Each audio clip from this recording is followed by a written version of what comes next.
Terima kasih pemirsa, Anda masih bersama kami. Saatnya kita bacakan pendapat pemirsa melalui pesan singkat maupun via media sosial. Ini kita lihat ada pesan singkat. Ini saya optimis Ahok dan Kapolda sepakat. Ini sepakat terkait dari penindakan tawuran begitu ya maksudnya.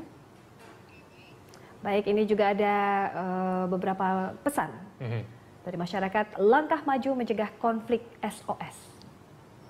Sosial juga ini sudah menjadi urgensi begitu ya.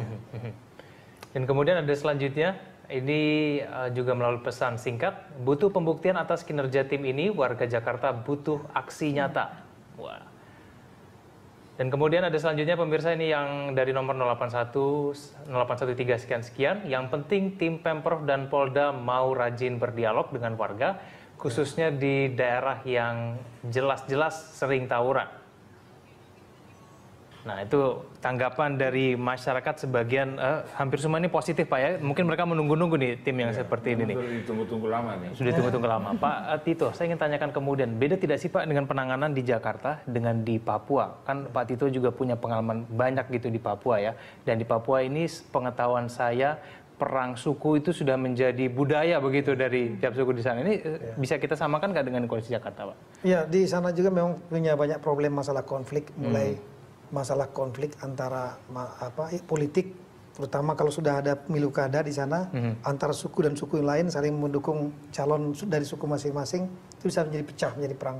Kemudian konflik masalah tanah ulayat juga, karena tanah di sana bukan tanah negara, tanah ulayat, batasnya juga kadang-kadang nggak jelas, itu bisa pecah. Itu lebih susah lagi tuh Pak kalau untuk dibuktikan kemudian gitu ya. Konflik antara masyarakat pendatang dan masyarakat lokal, juga konflik antara warga lokal juga banyak terjadi, paling nggak 4 konflik di sana. Nah ini penanganannya sama, kita harus proaktif prinsipnya, dialog lebih banyak, pertemuan lebih banyak. Tadi ada SMS, saya sependapat sekali, dialog itu yang paling penting, komunikasi, dialog, turun, bicara. Ini akan bisa mencairkan, meskipun permasalahannya kompleks, rumah yang kumuh, situasi yang sulit, kemiskinan, tapi sebetulnya bisa diselesaikan atau dicairkan dengan banyak dialog, banyak pertemuan dan lain-lain untuk menenangkan emosi yang tinggi gitu. Nah, sehingga kita bisa mencegah kalau terjadi ada kemampuan deteksi sangat penting. Begitu nanti ada potensi akan bisa membuat pecah, trigger faktor pemicu, cepat langsung ditangani. Nah, jangan sampai sudah pecah besar, itu repot sekali. Baru nelfon polisi, wah udah. Polisi salah tembak lagi. Waduh, bahaya itu. Lambat. Ya. Ini Pak Tamrin, terkait juga feedback ya Pak ya, ini tim terpadu, tapi juga memerlukan feedback dari masyarakat. Ini ada guru, orang tua, dan juga aparat terkait di lingkungan. Ini harus melakukan apa urgensinya begitu? Ya, kalau secara kemasyarakatan saya kira satuan-satuan atau ikatan-ikatan pada tingkat komunitas, kalau di Jakarta itu RW, itu saya kira harus lebih kuat di situ. Nah, mudah-mudahan Pak Ahok itu sudah memberi gaji atau itu yang cukup kepada para RW dan RT. Kalau sekarang ini kan semua orang tidak mau jadi ketua RW dan RT. Karena itu kerja sosial kan. Betul. Tapi kalau ada imbalan yang cukup bagus gitu dari Pak Ahok kepada tingkat RT dan RW, itu sebenarnya ujung tombaknya. Nah, kemudian berbagai macam organisasi pemuda dan perempuan di tingkat RW itu juga bisa membantu. Nah, kalau orang tua ya itu kita kembali lagi ke solusi yang rada klasik bahwa ini orang tua harus ini, tapi ya itu semua orang udah tahu gitu. Pak Tamrin. Tapi yang saya antisipasi itu yang tadi Pak Tito udah bilang, kesulitannya justru barangkali di koordinasi antar pihak-pihak yang ada dalam tim terpadu ini. Nah, untuk memadukan pihak-pihak yang berbeda-beda itu dalam satu tim yang terpadu, saya kira itu tantangan besar. Belum lagi memadukan anggaran misalnya, itu satu masalah. Tadi Pak Tito udah bilang kan, itu satu masalah. Dan sekarang sudah ada jalan keluar. Apalagi juga kemudian pemaduan kebijakan, strategi sampai dengan tindakan itu juga repot itu. Saya ingin tahu sendiri Pak, silakan Pak Tito. Beliau tadi sampaikan tadi bagus, saya pikir mengangkat 2 isu itu, masalah koordinasi dan masalah anggaran. Jadi masalah koordinasi ini sebetulnya bisa diselesaikan berdasarkan pengalaman saya di Papua, itu dengan membuat standard operating procedure (SOP). Jadi begitu tim dibuatlah SOP-nya. Siapa berbuat apa, tim penghentian, cara bekerjanya, tim pencegahan seperti apa, penindakan seperti apa, pelatihannya, pemulihan kerjanya seperti apa, mekanismenya, ini bisa dibuat sebetulnya. Yang kedua masalah anggaran. Anggaran ini kunci menurut saya. Setelah tim ini dibentuk, tanpa anggaran nggak akan jalan. Anggaran ini sesuai instruksi Presiden nomor 1 2014 jelas disebutkan dibiayai oleh Pemda. Nah, dari APBD. Oleh karena itu, APBD, Pemda punya problem kadang-kadang berpikir bahwa ini adalah ada instansi vertikal dalam tim itu, yaitu Polri dan TNI yang menjadi urusan pemerintah pusat, sehingga ragu-ragu untuk mengalokasikan anggaran. Nah, dengan adanya Inpres ini, saya pikir ini adalah merupakan payung hukum agar Pemda tidak ragu-ragu untuk mengalokasikan anggaran untuk kegiatan ini.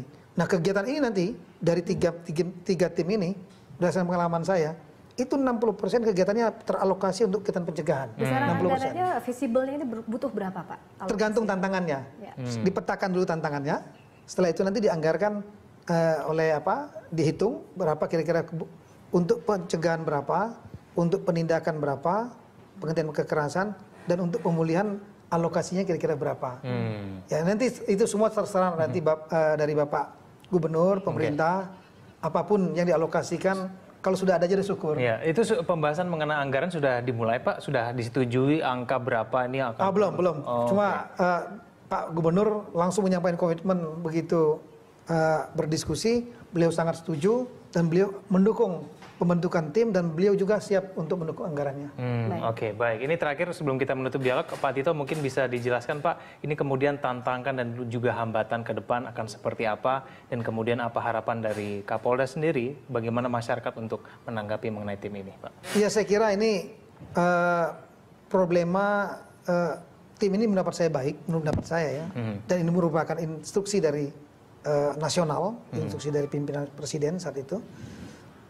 Tim ini saya kira harus dibentuk, sehingga kita bisa menyelesaikan persoalan-persoalan konflik di wilayah Jakarta secara lebih komprehensif dan lebih sistematis, dan kemudian kita melakukan langkah-langkah yang lebih proaktif. Ini bukan berarti kita tidak tegas ya, tegas tetap. Ada pelanggaran hukum, tawuran terjadi, tangkap, proses tetap dengan cara-cara humanis. Tapi proaktif sebetulnya bisa, karena teorinya ada nih, teorinya beliau, teorinya terjadinya konflik itu selalu ada akar masalah dan ada trigger faktor yang sebetulnya di tiap tahapan bisa dicegah, tidak bisa jadi spontan gitu saja. Nah, ini tantangan kita ke depan saya kira adalah bagaimana tim ini bisa dibentuk, membuat SOP-nya, karena melibatkan mesin yang banyak. Mesinnya mulai dari tingkat provinsi, kabupaten, kota, sampai ke kampung. Melibatkan Babin Kamtipmas, Babinsa, kemudian Lurah. Nah, ini semua sampai ke atas. Bagaimana kita membuat agar mereka satu visi yang sama. Yang kedua adalah harapan saya agar tim ini segera dibentuk, Pemda mendukung anggarannya, segera semua pihak juga bisa mendukung, dan kita segera bekerja dan masyarakat juga bisa menanggapi positif. Saya kira itu. Oke, baik. Singkat saja Pak, terakhir ini untuk closing statement, bagaimana penanganannya agar tidak hanya di permukaan Pak, tapi kita menyentuh akar masalah agar selesai dengan maksimal. Iya, tadi sudah jelas sama Pak Tito kan, ada 3 bagian itu ya. Betul. Pencegahan, penindakan, dan pemulihan. Yang bagian pertama dan kedua ini, yang ketiga ini, itu lebih banyak yang non Polri yang aktif. Tapi kalau penindakan Polri gitu. Nah, kemudian yang bagian pertama sekarang di tahap awal ini, saya mengharapkan Pak Gubernur DKI itu mengambil semacam leadership yang agak decisive supaya anggaran benar-benar ada, kemudian mekanisme yang tadi sudah dirancang itu benar-benar dilakukan, dan kemudian tim terpadu ini jangan tim terpadu musiman, tapi dia harus permanen, karena potensi konflik kita tinggi karena masyarakat majemuk. Selalu ada pasti. Selalu ada. Jadi dipermanenkan dan kemudian dianggarkan di APBD secara rutin. Dari tahun ke tahun harus ada gitu. Baik, kita harapkan tentunya tim ini segera terbentuk, anggaran segera cair, dan semoga konflik sosial di Jakarta bisa hilang begitu Pak, bisa ya. Hilang sih nggak mungkin. Nggak mungkin Pak ya. Dicegah dan diturunkan. Baik. Saya juga satu lagi, yang dimaksud anggaran jangan sensitif. Wah, ini nanti polisi dapat anggaran, bukan. Anggaran ini selain untuk bekerja tim ini, juga untuk kegiatan masyarakat. Seperti tadi mau ada sepak bola bersama, seni bersama, itu kan anggaran dapat dinikmati oleh masyarakat juga. Oke, baik. Terima kasih Pak Tito atas kedatangannya dan juga informasinya. Pak Tamrin juga terima kasih telah hadir berdialog.